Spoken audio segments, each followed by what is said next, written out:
तो आइए स्टूडेंट्स बढ़ते हैं थर्ड पार्ट की तरफ जल्दी से। सी, अब इस क्वेश्चन को ध्यान से देखिएगा। Now the relation is r equals to x comma y such that y is divisible by x। तो x और y जो एलिमेंट्स होंगे वो इस सेट A से ही हमें लेने होते हैं। तो हमें ऐसे रिलेशन को राइट करना है जिसमें y x से डिवाइडेड हो जाएगा। तो क्या 1,1 इसमें बिलोंग करेगा? Yes, this one is divided by this one. तो हम इसमें 1,1 1,2 1,3 1,4 1,5 1,6 ये सारे एलिमेंट लिख सकते हैं, क्योंकि यहाँ पर जो बी एलिमेंट है वो ये सारे नंबर्स 1 से डिवाइडेड होते हैं। अगर हम नंबर 2 की बात करें तो 2, we can write 2 2,4 and 2,6. Then we can write 3,3 and 3,6. Then 4,4 5,5 6,6। तो ये बात समझ लीजिए कि हमने ये सारे एलिमेंट्स कैसे लिखे। हर y, ये जो सेकंड वाला एलिमेंट है वो y है, वो x से डिवाइड होना चाहिए ऐसी कंडीशन में। तो पहले हमने एक वन एलिमेंट को लिया और देखा कि वन से इसमें से कौन कौन से नंबर डिवाइड हो सकते हैं। One can divide each number, तो वन वन से को करेगा, टू को भी करेगा, थ्री को भी, फोर फाइव सिक्स सबको करेगा, इसलिए हमने ये सारे लिख दिए। अब बात करते हैं फिर टू में आ गए तो टू को डिवाइड करता है फोर को और सिक्स को, ऐसे ही three divided 3 and 6, 4 by 4, 5 by 5 and 6 by 6. Now this is the relation set. We have written all the elements of this relation set. हमने सारे एलिमेंट इसके राइट कर दिए हैं और अब हमें इसकी रिफ्लेक्सिविटी चेक करनी है। तो अब आप देखिए एग्जांपल के लिए कि 1,1 इस सेट में है, yes. 2,2 belongs to this set, yes. 3,3 4,4 5,5 6,6, तो every element belongs to X। तो जब हम एग्जाम्पल शो करते हैं, देखिए स्टूडेंट्स, तो हमें यहाँ पर सारे एग्जाम्पल चेक करने होते हैं, बट राइट करते समय हम सारे एग्जाम्पल्स लिखते नहीं है। हम लिखेंगे एक ही एग्जाम्पल, या फिर हम इसको डायरेक्टली लिखेंगे since a, a belongs to R for every a belongs to set A। या हमने इसको a belongs to set A, इस तरीके से अगर हम राइट करते हैं तो a जो एलिमेंट है वो किसका है? a सेट का एलिमेंट है, ठीक है। हमने एक एलिमेंट लिया और फॉर एवरी ए, तो वन का अगर हम ए को 1 मान रहे हैं तो 1,1 भी है। अगर हम ए को 2 मान रहे हैं तो 2,2, 3 मान रहे हैं तो 3,3। तो इसका मतलब हर एलिमेंट के लिए द कनेक्शन या रिलेशन खुद से बन रहा है, इसलिए ये रिलेशन रिफ्लेक्सिव है। तो we will say yes, the relation is reflexive. I think ये बात आपको समझ में आ गई होगी। तो अब हम डिस्कस करते हैं सिमेट्रिक के बारे में कि how we have to we can say और not that relation is symmetric. तो देखिए कोई एक एग्जांपल, क्या सारे एग्जांपल्स के लिए कन्वर्स ट्रू है? नहीं। देखिए अगर हम कह रहे हैं 1,2 बिलोंग्स टू R है तो 2,1 इस सेट में नहीं बिलोंग कर रहा है, तो इसका मतलब ये रिलेशन सिमेट्रिक नहीं है, नॉट अ सिमेट्रिक रिलेशन। सिर्फ एक एग्जांपल देना है नोट करने के लिए, और अगर यस कहना है तो सारे एलिमेंट को चेक करना पड़ेगा, ठीक है। और बात करते हैं ट्रांजिटिविटी की कि ट्रांजिटिव है या ये रिलेशन नहीं है। तो ट्रांजिटिविटी के लिए हमें इसको फिर से सारे एलिमेंट्स को बार बार चेक करना है कि इज इट ट्रांजिटिव और नॉट। तो देखते हैं कुछ एग्जांपल्स, ट्राई करते हैं। देखिए 1 का 2 से बन रहा है तो 2 का हम 4 से बना रहे हैं। अगर ये A है ये B है तो this B is related to C, तो A is related to C और not anywhere। 1 is 1,4 इस सेट में है, यस डेफिनेटली है। और कुछ एग्जांपल, एक दो एग्जांपल हम ऐसे ही चेक करते हैं। हमें ये ढूंढना पड़ेगा कि कोई ऐसे कंडीशन तो नहीं है। तो देखिए 1 का 3 से, 3 का 6 से, 1 का 6 से, अगर ये A लेते हैं, ये B लेते हैं, ये B लेते हैं, तो ये C हो गया। तो 1 का रिलेशन किससे होना चाहिए था? 6 से, और इस सेट में बिलोंग कर रहा है। तो 1,2 1,3 1,4 इस तरीके के तो सारे एलिमेंट्स होंगे।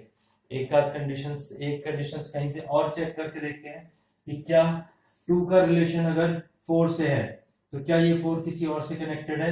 Yes, 4 is connected to another 4, तो इसका मतलब A2 है और C4 है, तो क्या ये 2,4 इस सेट में बिलोंग कर रहा है? Yes, this is the element itself, ये वाला एलिमेंट क्या बात हो रही है, ठीक है।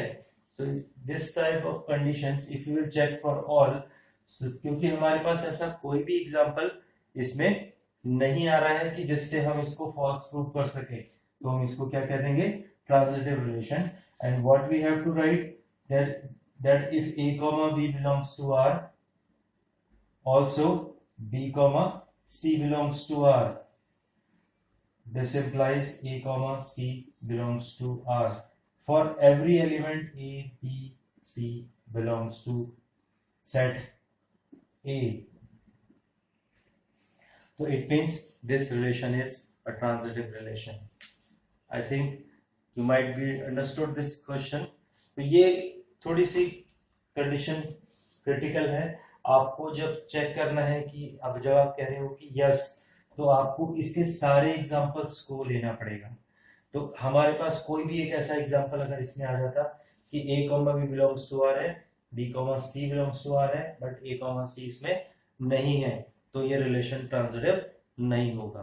फ्रेंड्स, नाउ डिस्कस करते हैं fourth part of this first question. Relation R in set Z of all integers R is equals to x comma y such that x minus y is an integer.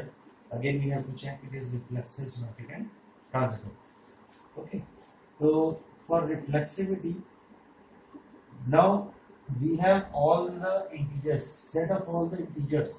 It means we have many numbers. We cannot show all the examples, so we will take it like this. Let A be any integer. ठीक है, if A is any integer, then what we get, A minus A, we know that it is equals to 0 and it is also an integer. It means it satisfies the condition when we are subtracting A and A, it is also an integer. This implies we can say A comma A belongs to R, which is the condition for the relation to be reflexive. Got it? So we can say now the relation is reflexive. Got it? In the same way, if we have to check symmetry, we will take again now two integers. Let A and B be two integers. Or it means we can write it like this also. A comma A and B belongs to this set Z. A and B are two integers such that A comma B belongs to R. What this shows, if A comma B belongs to R, we can write A minus B is integer. Got it? According to this definition, we can write that A minus B is an integer if A comma B belongs to R.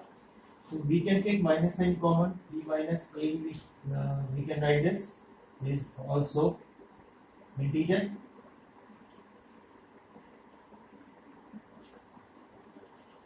So these two are the same things I have written here. This is my A minus B again.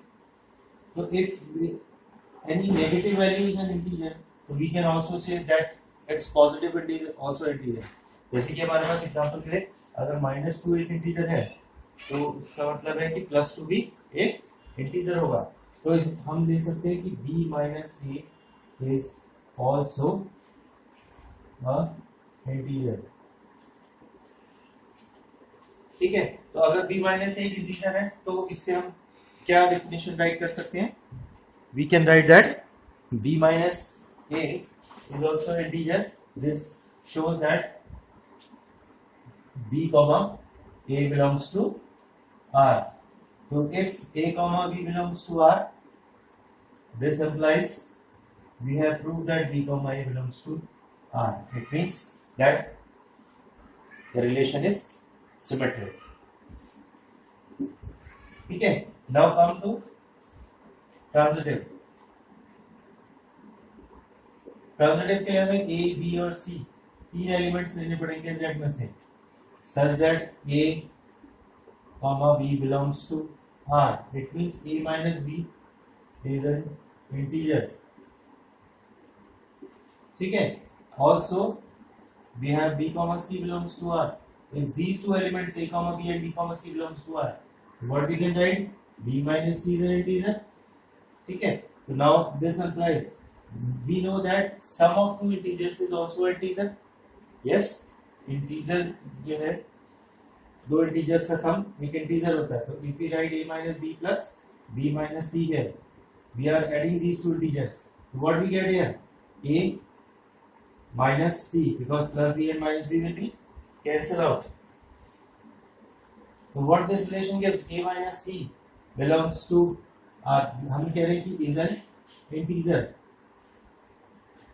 ठीक है, और अगर a minus c एक integer है तो we can say a comma c belongs to R. This implies, so what we have written, if a comma b belongs to R, b comma c belongs to R.